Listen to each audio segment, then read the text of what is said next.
सांगली जिल्ह्याला बालभारतीमध्ये तिसऱ्यांदा संधी मिळाल्याने लेखक संदीप नाझरे यांनी सांगली जिल्ह्याच्या साहित्य क्षेत्रात आणखी एक मानाचा तुरा रोवलाय।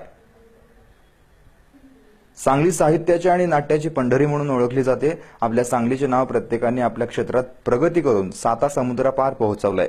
संदीप हरी नाझरे हे त्यापैकीच एक म्हणावे लागतील। पलूस तालुक्यातील आमणापूर येथे शेतकरी कुटुंबात 23 जून 1984 ला संदीप नाझरे यांचा जन्म झाला। घरची परिस्थिती बेताची असून देखील परिस्थितीवर मात करत लहानपणापासून आपले ध्येय केंद्रित करत आपले एमए आणि डिप्लोमा इन क्रिमिनल सायकोलॉजीचे महाविद्यालयीन शिक्षण पूर्ण केले। बालपणापासूनच शिक्षण आणि साहित्याची आवड असल्याने संदीप नाझरे यांनी लेखन, चारोळी, कविता, कथा, अनुभव कथन, लेख, ललित, व्यंगचित्र यांच्या माध्यमातून आपले मनोगत, विचार समाजासमोर मांडले।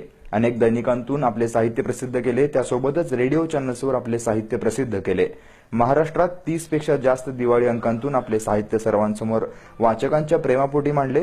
त्यांच्या स्वराज्य दिवाळी अंक वज्रमूठ कविता संग्रह 2012 ला प्रकाशित केला।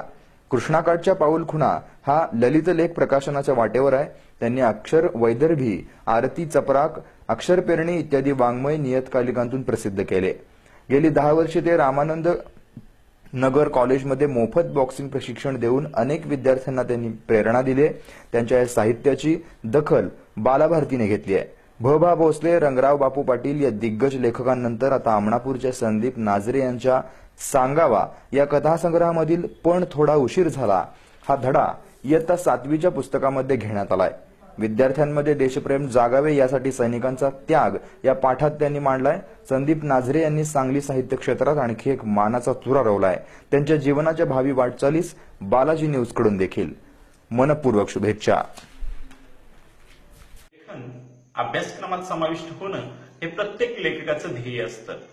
आज बालभारतीने मला संधी दिल्याचा अत्यंत आनंद होत आहे।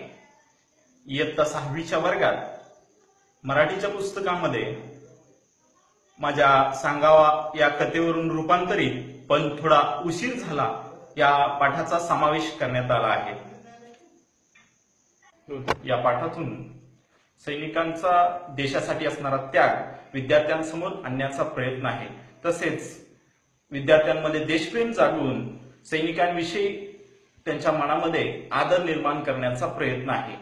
माझ्या या यशामध्ये माझे आई वडील, साहित्यिक, मित्रपरिवार, पत्रकार बंधू या सर्वांचा सिंहांचा वाटा आहे। या सर्वांचा मी अत्यंत ऋणी आहे। धन्यवाद। दोन्ही